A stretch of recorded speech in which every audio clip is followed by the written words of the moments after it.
안녕하세요. 저는 사람을 도구쯤으로 여기는 시댁과 남편을 버리고 새로운 삶을 살게 된 40대 초반의 평범한 여성이에요. 제가 결혼할 때만 해도 말이죠. 사람들이 모두 결혼 잘한다며 부러워했거든요. 그런데 어떤 집이든 까봐야 그 진가를 아는 법이더라고요. 다들 부러워하는 제 시댁이 사실은 그리 좋은 곳이 아니라는 걸 아무도 몰랐어요. 결혼 당사자인 저도 몰랐으니 말 다 한 거죠. 저는 대기업에서 근무하는 직원이었고 남편은 외국계 회사에 다니는 재원이었어요. 결혼은 가족끼리의 결합이라고 하잖아요. 사람들이 바라보는 저희 시부모의 모습은 평판이 좋고 인심이 좋은 사람들이었어요. 저도 당연히 그렇게 알고 있었죠. 그런데 결혼하고 나니 그렇게 사람 좋아 보이는 이들이 사람 괴롭히는 악마 같은 인간이라는 걸 알게 됐어요. 결혼을 했을 때부터 시모의 입버릇은 그거였어요. 아유, 걱정 마. 힘든 일은 서로 도와야지. 내가 가서 도와줄 테니 나만 믿어. 상황이 곤란하거나 절망적인 사람이 들으면 얼마나 안심이 되는 말인지 다들 아실 거예요. 그래서 저도 시모를 굉장히 좋은 사람으로 여겼어요. 따로 일을 하시는 건 아니었지만 사회생활을 많이 하는 사람이었어요. 제일 많이 하는 일이 봉사활동이었고 그 다음은 사교 모임, 그리고 가끔 운동을 하는 모임까지. 시모는 그렇게 사람들과 교류하는 것을 좋아했어요. 특히 사람을 많이 만나다 보면 서로 힘든 일이 있을 때마다 푸념도 하고 상담도 하고 그렇잖아요. 저희 시모는 그런 상담을 많이 들어주는 쪽이었어요. 그러면 시모는 버릇처럼 그 말을 하더라고요. 힘든 일은 서로 돕겠다. 내가 가서 도와주겠다. 이 말이요. 그리고 실제로도 주변 사람들에게 큰일이 생기거나 힘을 써야 할 일이 생기면 시모가 친구나 모임 사람들을 데리고 일을 도와주러 가기도 했어요. 결혼을 막 앞둔 며느리가 보기에 그런 시모가 얼마나 존경스러워 보였겠어요? 저도 그랬어요. 그래서 결혼을 할 때 사람들이 다들 그랬어요. 너 정말 시집 잘 가는 거야. 너희 시어머니가 얼마나 사람 좋은지. 봉사활동도 많이 하고 힘든 사람도 잘 돕고 말이지. 그런 분을 시어머니로 모실 수 있는 것도 너의 복이라면 복인 거야. 그래서 저도 복 받았다고 생각했어요. 결혼할 때까지만 해도요. 그런데 결혼 후 시모의 행동은 제가 생각하는 존경스러운 모습이 전혀 아니었어요. 제가 결혼을 하고 난 뒤에는 저를 노동력의 일환으로 생각하는 것 같았어요. 예, 이번 주 주말에 시간 되지? 이번에 고모네 잔치 하는데 일할 사람이 없대. 네가 와서 좀 도와주면 좋겠어. 처음에는 이런 부탁이었어요. 시댁 행사다 보니 안 가는 것도 그렇고 가서 거들어드리는 것도 제가 해야 하는 일이라고 생각했어요.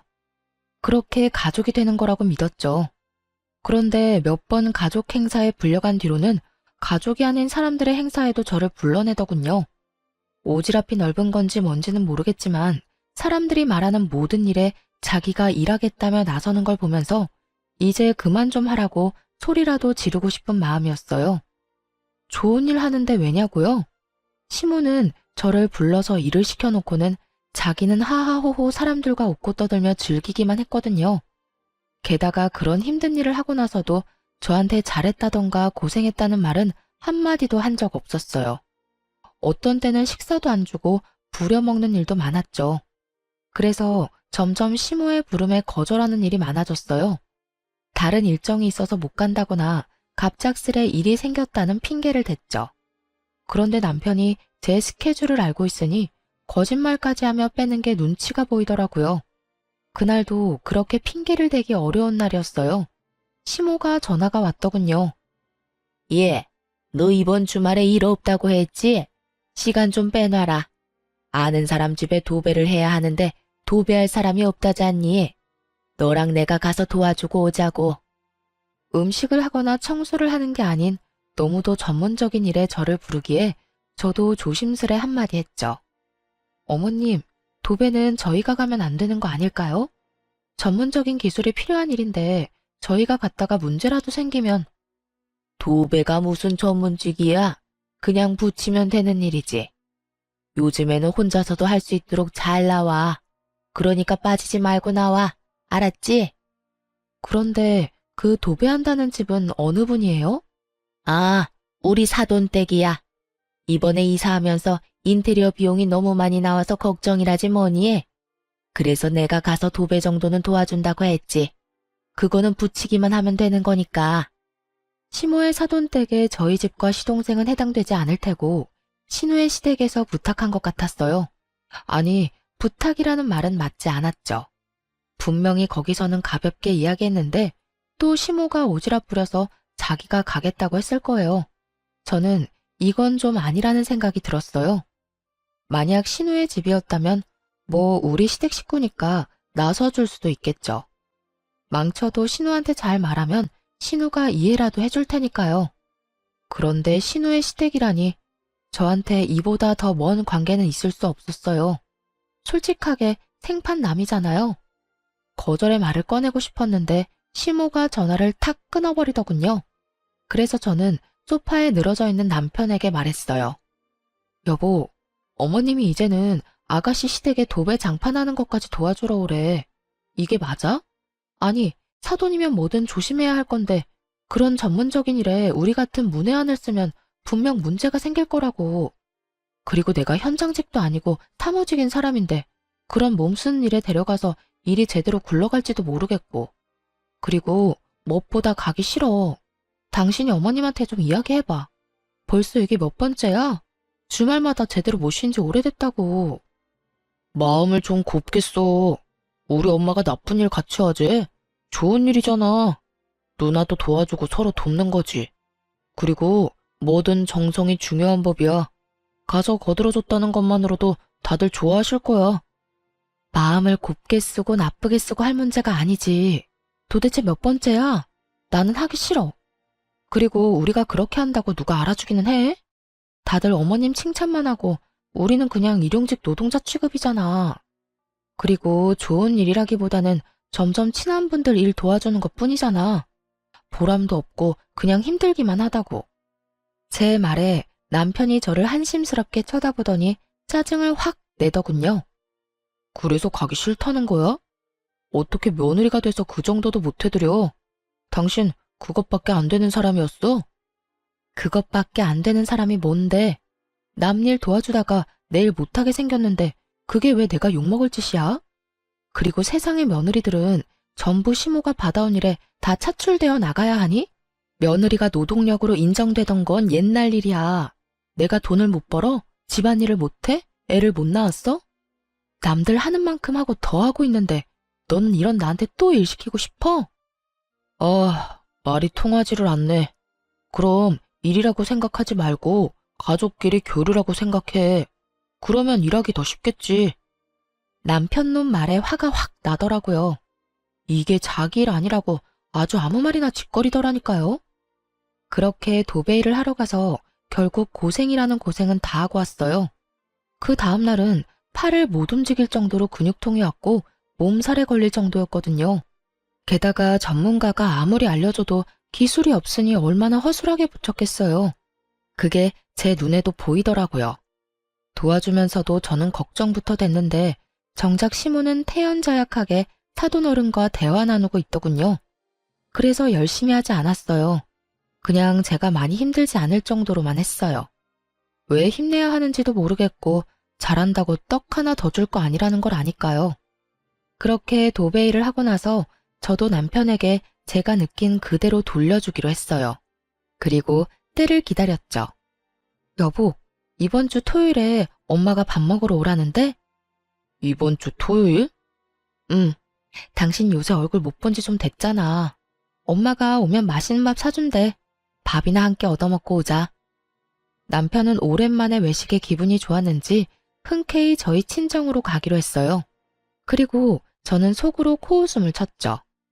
토요일이 돼서 남편을 데리고 친정에 갔는데 집이 한바탕 뒤집어져 있었어요. 저희 집은 아버지가 목공 기술자셔서 혼자서 집을 자주 고치기도 하시거든요. 그날도 딱 그랬어요. 뻥 뚫린 전원주택의 울타리를 설치하는 일을 하고 계셨어요. 다른 직원들은 쉬는 날이니 부를 수도 없고 아버지 혼자 힘들게 일을 하고 계셨거든요. 그 모습을 보며 제가 남편 옆구리를 쿡 찔렀어요. 뭐해? 가서 좀 도와드려. 어른이 혼자서 무거운 거 드는데 안 도와줄 거야?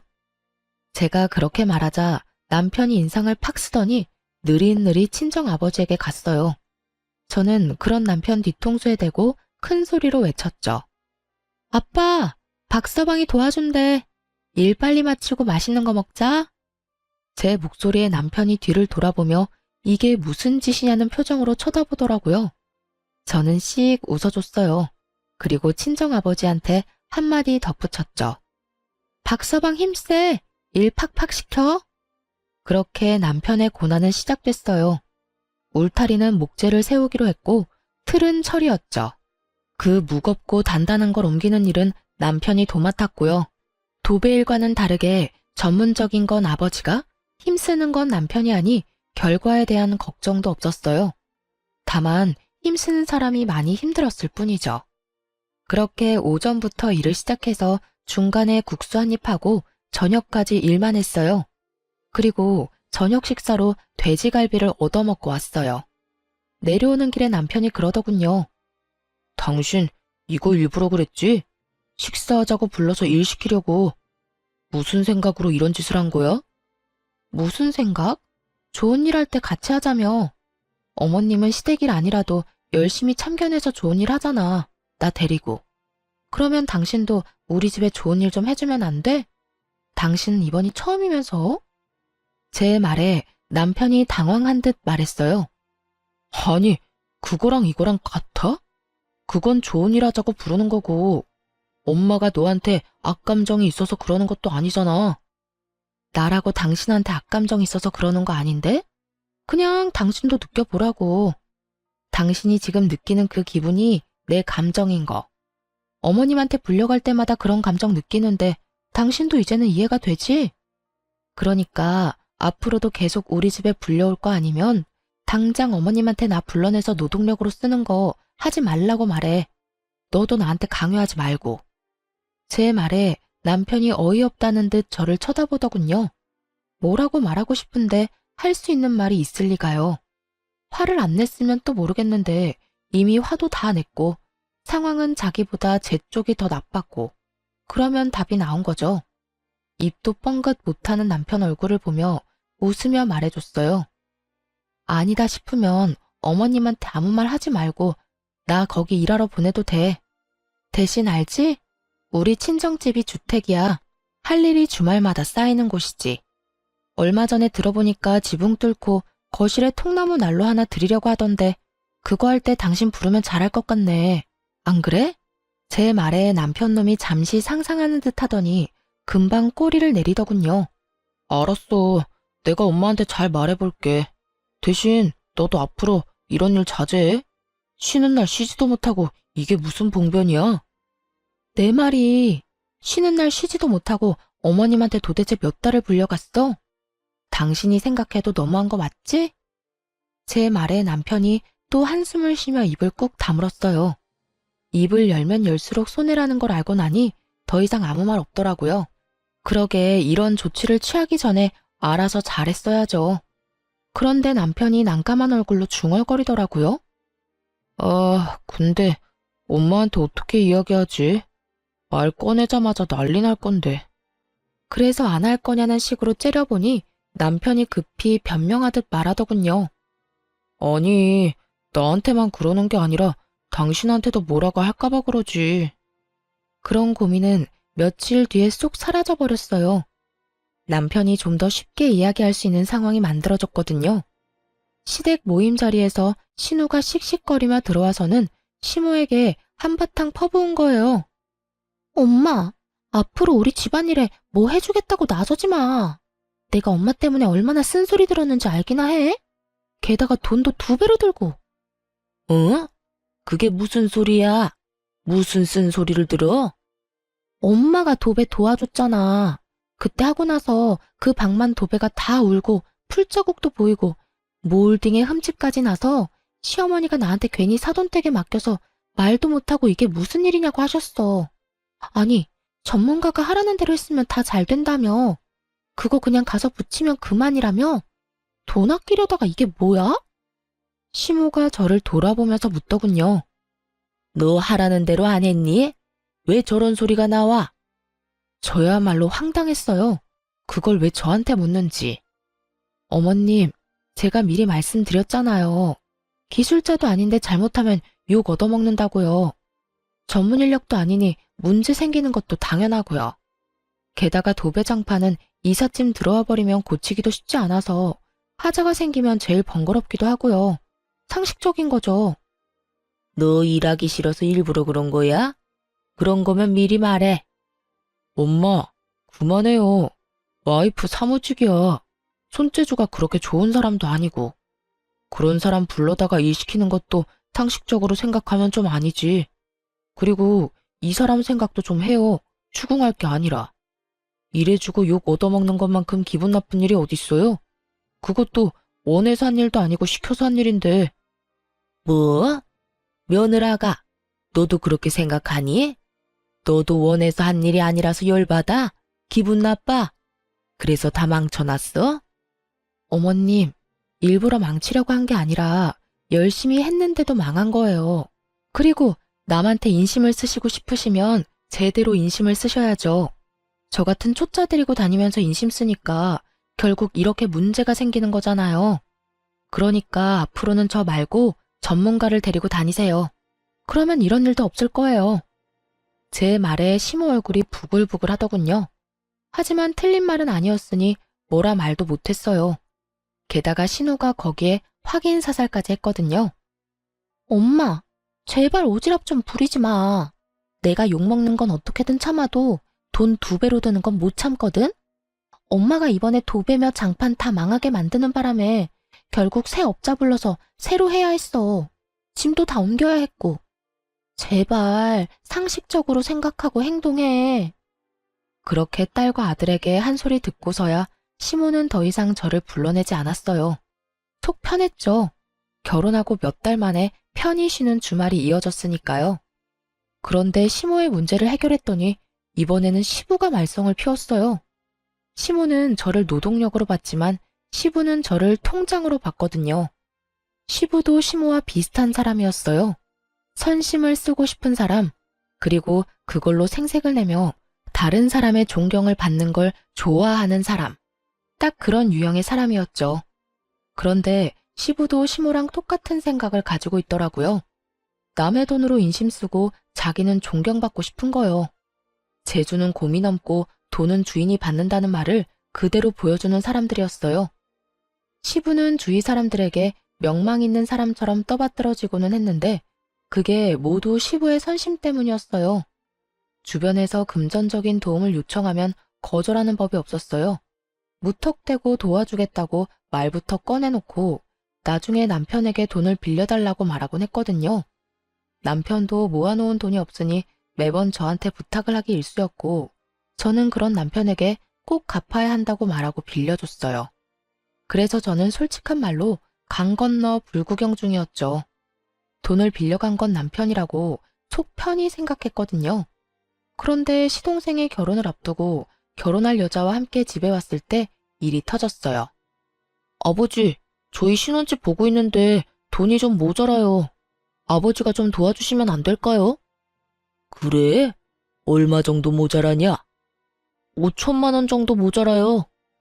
그래, 알았다. 또 시부의 고질병이 도졌다 싶었어요.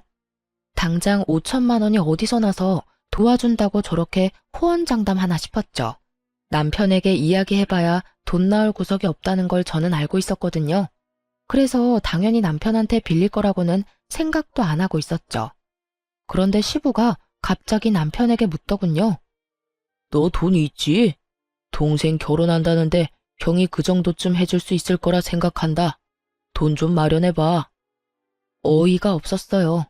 여태껏 시부가 빌려간 돈만 해도 3천만 원이 넘었어요.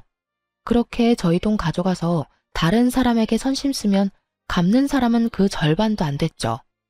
게다가 시부는 빌려준 돈을 돌려받으면 그대로 자기 주머니에 넣어버리기도 했고요. 그런데 또 5천만 원이나 되는 큰 돈을 마련하라고 하니 제가 더 속이 답답해서 한마디 했어요. 아버님, 요새 누가 원하는 대로 집 사서 들어가요. 버는 만큼 형편만큼 해서 가는 거죠. 저희 결혼할 때는 월세부터 시작한 거 잊으셨어요? 결혼할 때 이야기 꺼내면 화가 나기는 했지만 말을 안 할 수가 없었어요. 우리는 결혼할 때 지원받은 거 하나도 없는데 갑자기 시동생만 지원해주겠다는 것도 열받았고 그 지원조차도 우리 돈에서 빼내가겠다는 것도 열받았죠. 아니 그럼 애가 곤란하다는데 너희는 형님이 돼서는 아무것도 못 해주겠다는 거냐? 저희가 도와달라고 했을 때 아버님이 그러셨죠? 돈 맡겨놨냐고요. 저희 입장도 그래요.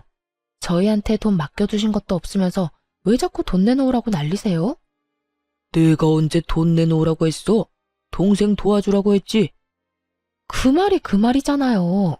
도움을 주고 싶어도 돈이 있어야 도와주죠. 이 사람한테 돈이 있는 줄 아세요? 여태 아버님이 빌려가신 돈도 못 받아서 저희도 허덕이고 있어요. 그런 저희한테 또 돈 마련해서 도련님 도와주라는 건 너무하잖아요. 제 목소리가 커지니 순간 집안이 조용해졌어요. 솔직히 저도 이렇게까지 하고 싶은 마음은 없었지만 필사적이었어요. 지금 이야기하지 않으면 말을 꺼낼 타이밍을 못 찾을 것 같았거든요. 시부가 심기가 불편한 얼굴로 저를 노려보더군요. 그때 갑자기 남편이 나섰어요. 아버지, 돈 마련할게요. 그러니까 그만하세요. 당신도 그만해. 가족들 보는 데서 이러면 당신만 곤란해져. 저야말로 황당했어요. 당신 미쳤어? 당신이 무슨 돈이 있어서 그런 말을 해? 여태껏 당신이 낸 돈도 어마어마해. 거기에 5천만 원이나 되는 목돈도 또 추가할 거야? 그러면 우리는 언제 전세 탈출해? 나중에 집에 가서 이야기해. 남편은 저를 달래서 시댁에서 나왔어요. 시부모들이 저를 날카롭게 째려봤지만 저도 같이 째려봐줬어요. 집에 돌아와서 제가 남편을 추궁했어요. 당신 도대체 무슨 생각으로 돈 마련하겠다고 한 거야? 당신이 돈이 어디 있어서 여태껏 아버님한테 다 뜯긴 거 아니었어? 저는 남편이 저 몰래 모아놓은 돈이라도 있나 하는 생각을 했어요.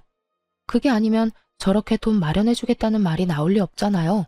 그렇다고 동생네 집을 마련해주려고 우리가 대출을 받을 것도 아니고. 그런데 남편의 생각은 제 상상을 초월하더군요.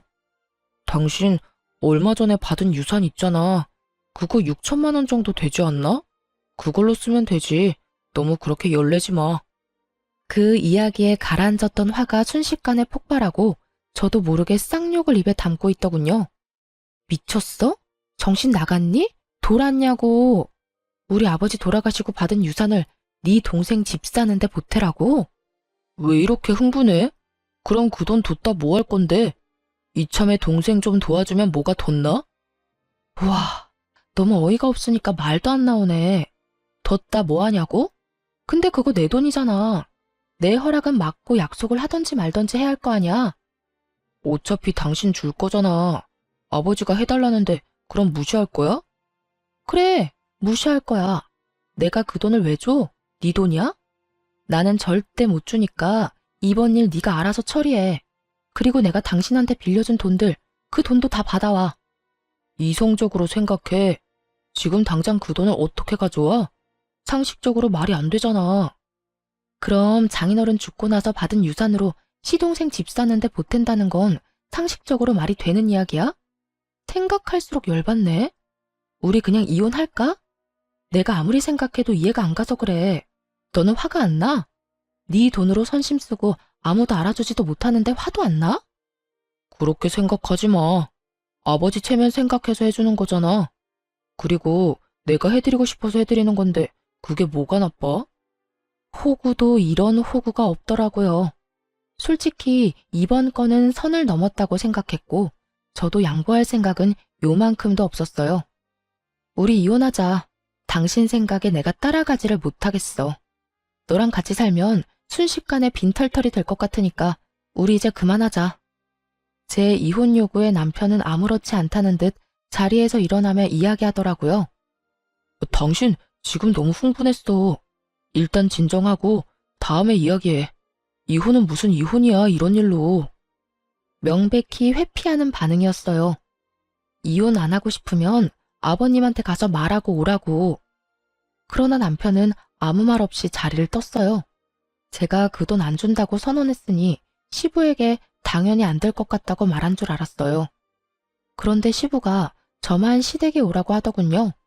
분명 돈을 못 준다는 남편이 말을 했기 때문에 시부가 저만 부른 거라고 생각했어요.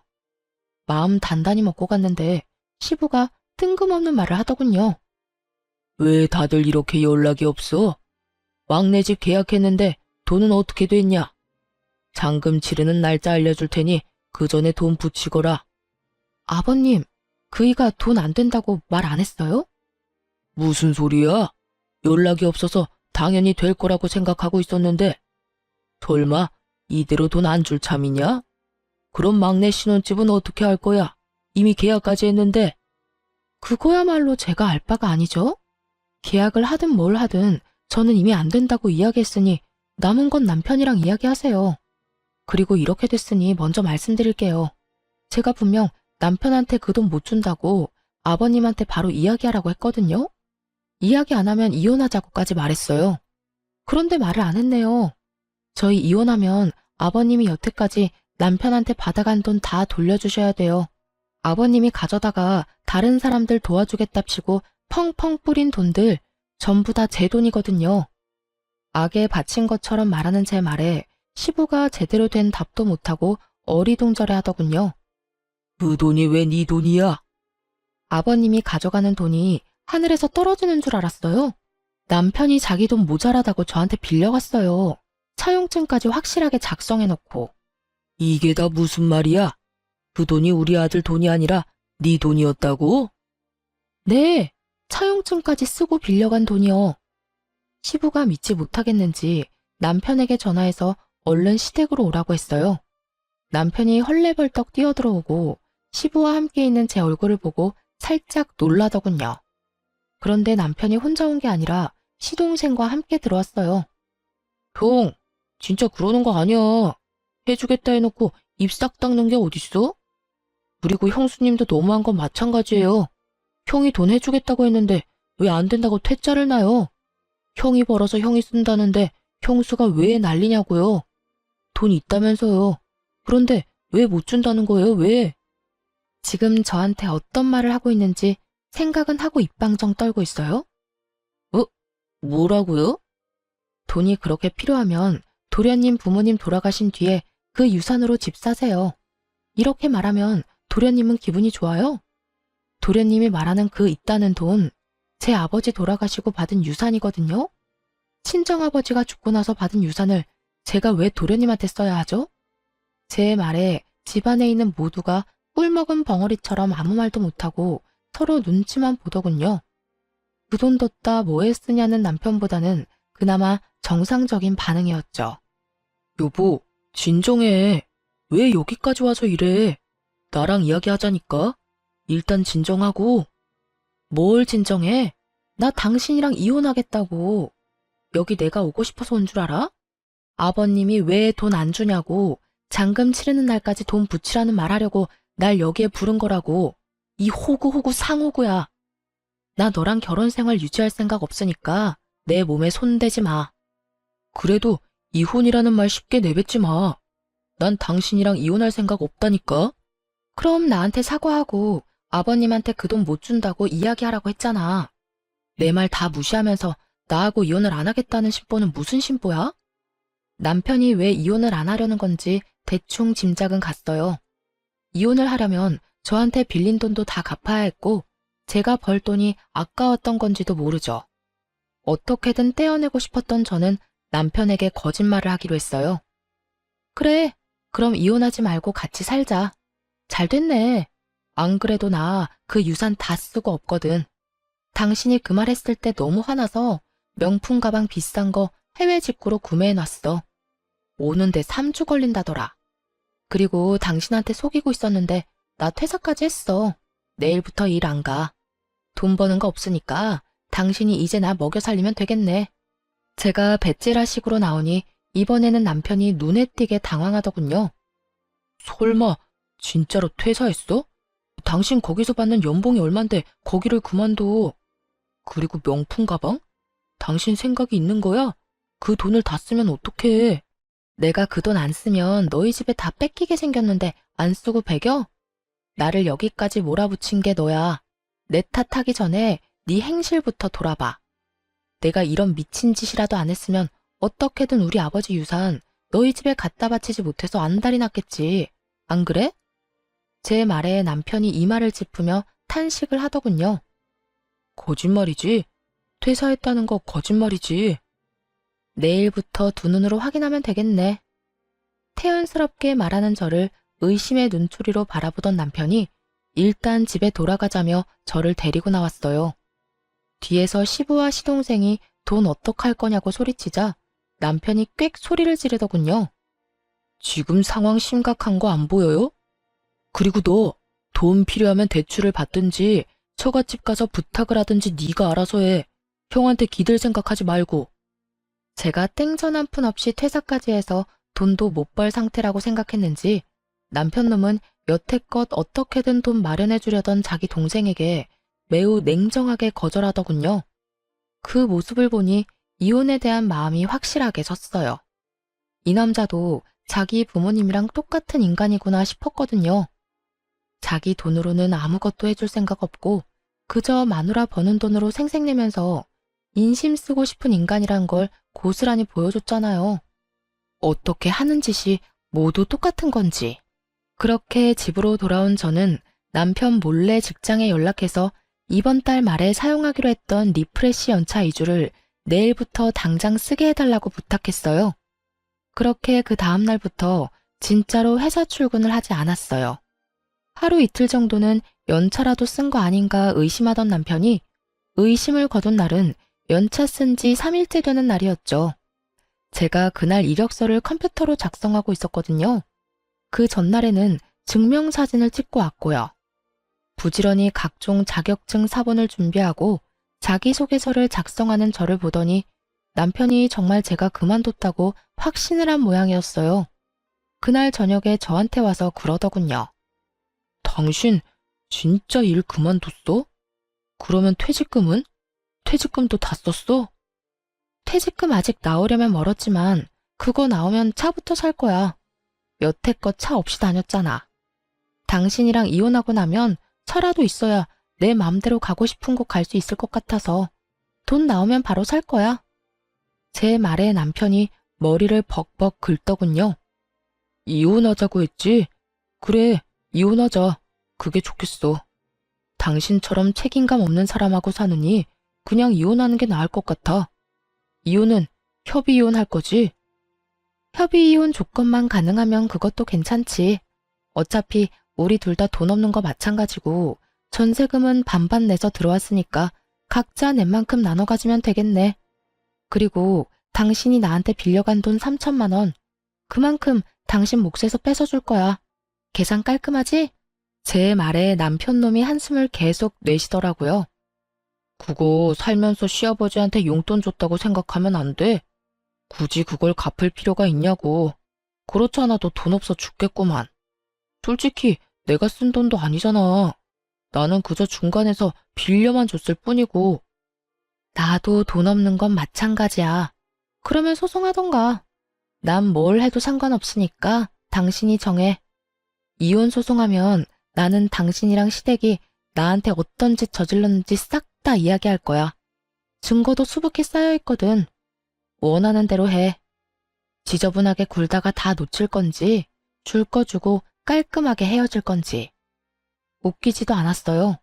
마지막까지 저한테 빌린 돈 안 주려고 잔머리 굴리는 놈을 보니 기분이 확 나빠지더군요. 제 말을 듣고 나서 그럴듯하다 싶었는지 합의 이혼을 해주겠다고 하더군요. 그렇게 남편과 저는 이혼을 하게 됐어요. 그런데 정말 열받는 건 남편과 이혼하는 도중에 알게 된 남편의 비상금 통장이었어요. 3천만 원이나 되는 돈을 모아놨으면서 저한테 돈 없다고 빌려달라고 하던 남편 놈을 생각하니 속이 부글부글 끓더라고요. 그래서 저도 참지 않았어요. 이미 이혼하고 남이 된 시동생에게 전화를 했죠. 무슨 일로 전화하셨어요? 볼일 다 보신 거 아닌가? 삐딱하게 말하는 시동생에게 제가 말했죠. 형이 집 먼저 다 빼갔는데 통장이 하나 있더라고요. 안 쓰는 통장인가 싶었는데 통장 정리해보니 그 안에 3천만 원이나 들어가 있던데요. 작년에 이미 그 돈 모아놨던데 그쪽 형한테 전해주라고요. 전 그 인간 꼴도 보기 싫거든요. 이만큼 뒷돈 차놓고 동생한테 주기 싫어서 장인어른 유산 탐내는 인간이라니 정이 다 떨어지네요. 제 말을 듣고 있던 시동생이 부들부들 떨며 되묻는 걸 보며 저는 속으로 박수를 쳤죠. 형 통장에 돈이 그만큼 들어있었어요? 형 진짜 너무하네. 돈이 그만큼 있으면서 없다고 그 난리를 쳐? 우와, 알겠어요. 통장 들고 저희 본가로 오세요. 그렇게 제가 통장을 들고 그 집을 찾아갔죠. 갔더니 이미 시부, 남편, 시동생 셋이 모여 앉아 있더군요. 제가 통장을 꺼내 시동생에게 넘기자 전 남편이 눈에 띄게 당황하며 소리쳤어요. 야, 그걸 네가 왜 가져가? 그거 내 거잖아. 그러니까 형 돈이 이렇게나 있으면서 없다고 나한테 우는 소리 했더라? 이게 말이나 돼? 형수 돈으로 나한테 선심 쓰는 건 괜찮고 형 돈으로 나한테 잘해줄 생각은 없었어? 우와, 진짜 뻔뻔하다. 네가 뻔뻔하다고 할 자격은 있어? 네 힘으로 신혼집 마련 못해서 가족들한테 손 벌리는 주제에 뭐 잘났다고 네가 날 욕해? 그리고 내가 마누라 돈 쓰는데 왜 네가 난리야? 마누라한테 빌린 돈 벌써 다 갚았어. 전 남편 말에 시동생이 참지 못하고 서로 멱살을 잡고는 드자비질을 하더군요. 그걸 바라보던 시부가 말리면서 시동생 편을 들자 전 남편이 씩씩거리며 소리쳤어요. 아버지, 동생 편들 생각 말고 저한테 빌린 돈이나 갚으세요. 제가 넣은 전세금 그 돈으로 다 뜯겼거든요. 재수가 없으려니까. 아버지는 뭘 좀 알고 행동하시라고요. 여태까지 돈 펑펑 쓰면서 살았던 게 누구 덕분인데 내가 아니었으면 아버지가 동네에서 그렇게 좋은 사람으로 소문이나 날 수 있었겠냐고요. 시부가 썼던 돈이 자기 돈이라고 생각하는 전 남편을 보니 참으로 웃기지도 않았어요. 저번에 제가 시부가 빌려간 돈 내놓으라고 말할 땐 그것도 이해 못하냐고 어련히 때 되면 주겠지라며 빈정거리기만 하던 전 남편은 자기 돈 뜯기게 생겼으니 아주 빚쟁이처럼 깐깐하게 굴더군요. 그렇게 형제 둘이서 인정사정 없이 싸우더군요. 말려도 소용이 없었어요. 둘 다 뻔뻔하기로는 둘째가라면 서러울 인간들이어서 그런지 그 집구석 내력이 그래서인지는 모르겠지만 뚫린 입이라고 얼마나 말은 잘하던지. 전 남편은 시동생에게 돈 맡겨놨냐며 소리 지르고 시동생은 전 남편에게 한 입으로 두말하는 남자놈이 어딨냐고 화내고 둘이서 지지고 볶고 난리도 아니었죠. 저는 그 두 사람 싸우는 장면을 너무 즐거운 마음으로 구경했어요. 이제 더 이상 저랑 연관도 없는 인간들인데다가 저는 이미 법적인 관계며 돈관계며 싹 다 청산했으니까요. 받을 돈도 줘야 할 돈도 없는 깨끗한 사이였거든요. 가족들끼리 서로 싸우도록 만들어 놓고 저는 편하게 싱글맘 생활을 시작했어요. 혼자서 애를 키우는 건 힘들었지만 그래도 친정 부모님 덕에 버틸 수 있었어요. 그래서 이혼 후 새로운 집도 친정과 가까운 곳으로 옮겼어요. 그렇게 몇 달 동안 싱글 라이프를 만끽하며 지내던 제게 전 시부모의 이야기가 들려온 건 아주 우연한 만남 때문이었어요.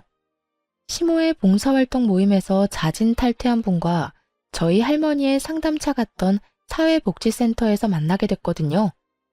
친정 근처에 있는 복지센터에서 일하는 줄 몰랐는데 그렇게 만나니 반갑더군요.